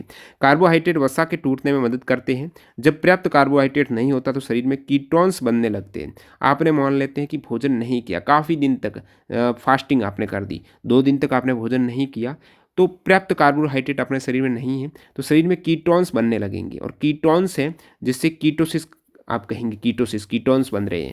जितनी भी फैट आपके शरीर में स्टोर है वो चीज़ फिर एक तरीके से कीटोन्स के फॉर्म में आप ऊर्जा ग्रहण करेंगे, और वहाँ से आपका fat loss, fat burning start हो जाएगी। विटामिन B1 की कमी से कौन सा पोषण संबंधित विकार होता है जिससे परिधीय तंत्रिकाओं और क्षय की समस्याएं उत्पन्न होती है? जो आपका पेरिफेरल नर्व्स है, अपने शरीर में जो नर्व सिस्टम है, पेरिफेरल नर्व्स हैं, B1 की कमी के कारण इसमें प्रॉब्लम आ सकती है, और पेरिफेरल नर्व्स के कारण अपने शरीर में जैसे हाथ पैरों में झंझनाहट है, सूनापन देखने को मिलता है, वो कहीं ना कहीं कोई आपकी नर्व डैमेज हो चुकी है, दब रही है, वो आपको उस पर प्रेशर आ रहा है। तो विटामिन B1 की कमी से बेरीबेरी नामक जो पोषण संबंधित विकार होता है, इससे ये समस्याएं उत्पन्न होती है। और बेरीबेरी में 2 टाइप की बेरीबेरी, एक ड्राई बेरीबेरी, एक वेट बेरीबेरी। और ड्राई बेरीबेरी मुख्य रूप से परिधीय तंत्रिकाओं को प्रभावित करती है, मांसपेशियों की कमजोरी, झुंझुनी, सुन्नता, ये सारी चीज़ें। वेट बेरीबेरी ये हृदय और परिसंचरण तंत्र को प्रभावित करती है, दिल की धड़कन है, हृदय विफलता है। एक शिशु बेरीबेरी भी है, तो विटामिन B1 की कमी से ये रोग होता है। और विटामिन B1 के मुख्य स्रोत क्या है? साबुत अनाज, दालें और बीन्स, मांस, नट्स और बीज, हरी पत्तेदार सब्जियां। एक दोस्तों क्वाशियोरकर रोग है, आपको बताया पोषण संबंधित विकार है, प्रोटीन की कमी से होता है। मरस्मस प्रोटीन और कैलोरी दोनों की कमी से होता है। अंतिम सवाल यहाँ पर, कौन सा ऊष्मामिति की प्रक्रिया का सबसे अच्छा वर्णन करता है? ऊष्मामिति, तो ऊष्मामिति क्या है? कैलोरीमेट्री क्या है? स्थानांतरित ऊष्मा ऊर्जा की मात्रा का मापन है, कितनी ऊर्जा स्थानांतरित हो रही है। ऊष्मामिति में ऊर्जा के रूप में ऊष्मा का एक वस्तु से दूसरी वस्तु में स्थानांतरण मापा जाता है। जैसे किसी गर्म वस्तु से ठंडी वस्तु में ऊष्मा का प्रवाह हो रहा है, तो कितनी ऊष्मा का प्रवाह हो रहा है, स्थानांतरित ऊष्मा ऊर्जा की मात्रा है कितनी, जो गर्म से ठंडी वस्तु में जा रही है, कितनी ऊष्मा जा रही है, उसका माप ही ऊष्मामिति की प्रक्रिया में होता है। ये मूल सिद्धांत है ऊष्मा संरक्षण का, यानी ऊष्मा किसी बंद प्रणाली में स्थिर रहेगी, न तो आप निर्मित कर सकते हैं न नष्ट कर सकते हैं। ये 44 क्वेश्चन MTS सितंबर 2023 में जो एग्जाम हुआ, TCS ने सारे क्वेश्चन यहाँ पर बनाए हैं और आपके समक्ष एक्स्ट्रा फैक्ट शीट आपने अच्छा खासा यहाँ से एक क्वेश्चन का बेस तैयार किया है, और एक्स्ट्रा फैक्ट शीट इसकी PDF फाइल आपको टेलीग्राम पर मिल जाएगी, लिंक डिस्क्रिप्शन बॉक्स में। बाकी पूरी PDF फाइल जिसमें 1155 क्वेश्चन है ईयर वाइज 2023 और 24 के, वो हमारी वेबसाइट से डिस्क्रिप्शन बॉक्स में लिंक है, वहाँ से आप ई बुक फॉर्म में एक मिनिमल फी में आप पे करके डाउनलोड कर सकते हो। और भी इंपॉर्टेंट बुक्स हैं, सभी के लिंक डिस्क्रिप्शन बॉक्स में। जो टीसीएस ने एग्जाम लिए हैं, जीके की हो गई, एनसीईआरटी बेस्ट एग्जाम्पलर वाले जो डीपली क्वेश्चंस हैं एनसीईआरटी के 9th-10th के, वो वाली सारी आपके डिस्क्रिप्शन बॉक्स में लिंक है। काफ़ी यूजफुल बुक्स हैं, उनका कंटेंट कंज्यूम कीजिएगा, बहुत ज़्यादा फायदा होगा, विशेषकर रेलवे एग्जाम्स 2024-25 हेतु। कोई डाउट है कमेंट सेक्शन में बताना, और टेलीग्राम ज्वाइन कर लेना, लिंक डिस्क्रिप्शन बॉक्स में है, जहाँ से ये पीडीएफ आपको अवेलेबल हो जाएगी। मिलते हैं नए वीडियो में, धन्यवाद।